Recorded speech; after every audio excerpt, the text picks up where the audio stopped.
بسم الله الرحمن الرحيم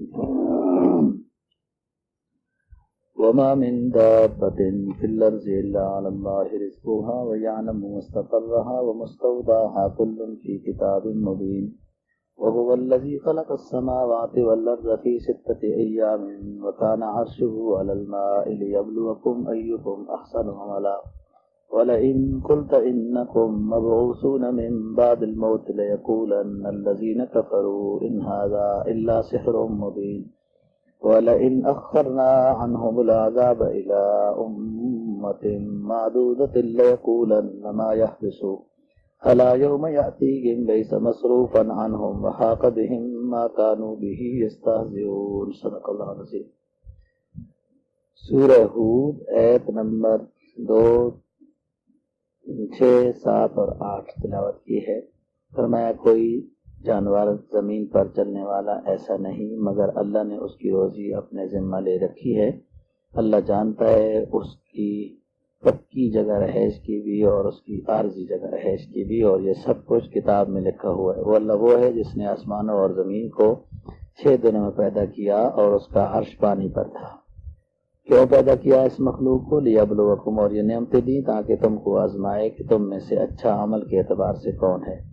اور اے نبی اگر آپ ان کو کہیں کہ تم اٹھائے جاؤ گے مرنے کے بعد تو ضرور یہ کافر لوگ کہیں گے کہ یہ بندہ تو کھلا جادوگر ہے۔ اگر ہم مؤخر کریں ان سے عذاب کو ایک وقت معلوم تک تو یہ کہیں گے کیوں نہیں آتا عذاب؟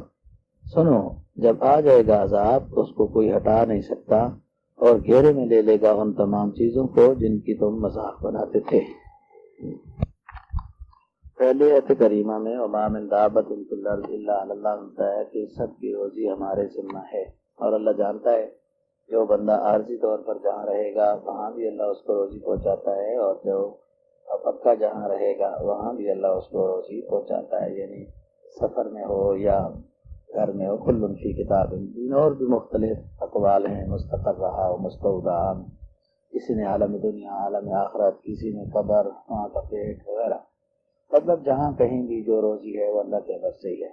عجیب واقعہ اس آیت کریمہ کے تحت امام قرطبی نے لکھا ہے کہ ایک بندہ ابو موسیٰ اور ابو مالک وغیرہ یہ قبیلہ اشہر کے ایک وفد رسول پاک کے پاس ہجرت کے بعد ملنے کے لیے آئے تو ان کے پاس کھانے پینے کا سامان ختم ہو گیا۔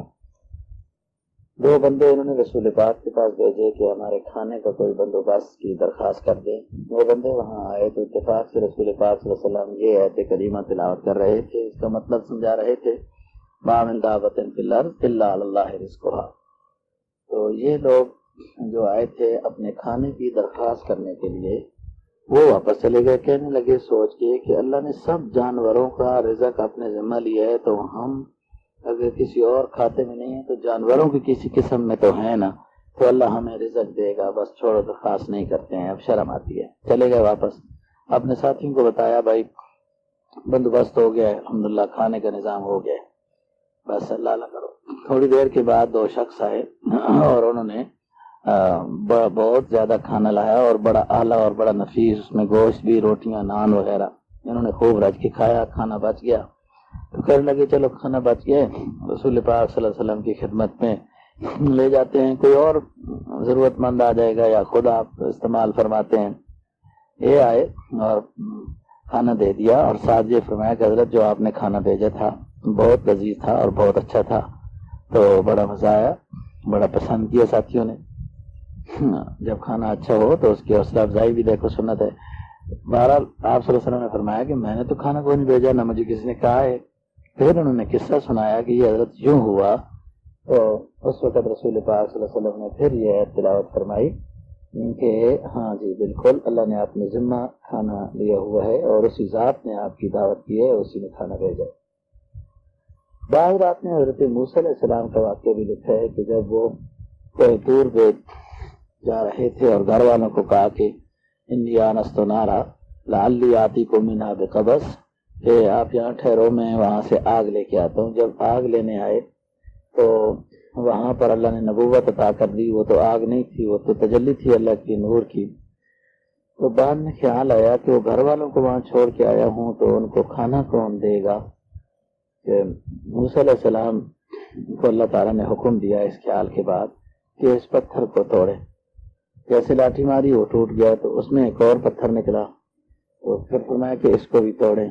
جب اس پر لاٹھی ماری تو اس کے اندر پھر تیسرا پتھر نکلا. اللہ نے فرمایا کہ موسیٰ اس پر بھی لاٹھی ماریں.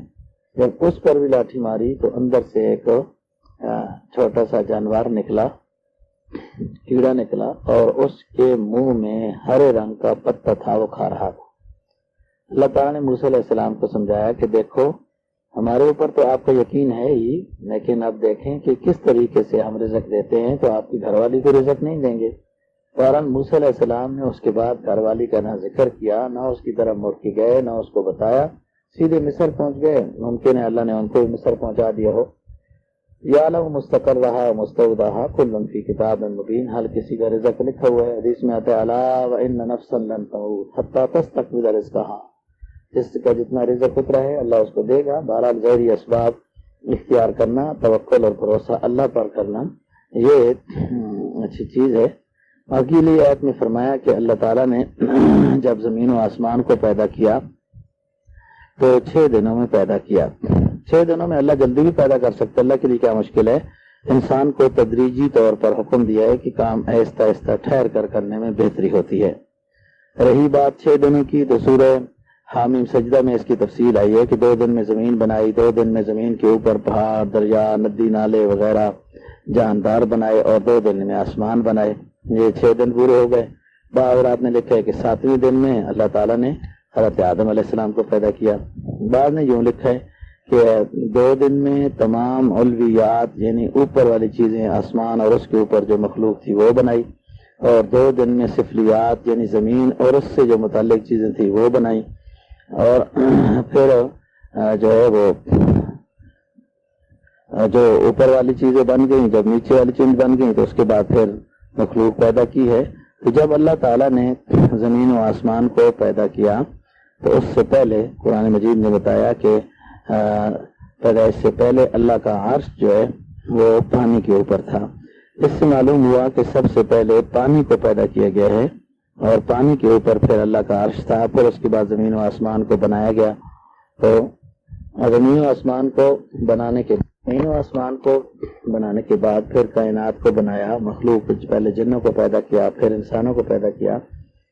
فرمایا کہ یہ کیوں پیدا کیا ہے میں نے زمین و آسمان اور تمام ندی نالے اور غلات اور نباتات اور پھل فروٹ, تاکہ انسان ان کو استعمال کرے, شکر بجا لائے. اور میں دیکھنا چاہتا ہوں ایکم احسن عملا, تم میں سے اچھا نیک کام, اچھے کام کرنے والا کون ہے. مطلب یہ ہے کہ صرف زمین و آسمان کو پیدا کرنا تو کوئی مقصد نہیں تھا, مقصد ہے انسان کو پیدا کرنا, اور انسان کے لیے زمین و آسمان کو پیدا کیا اور ان نعمتوں کو کہ انسان کیسے اچھے عمل کرتا ہے.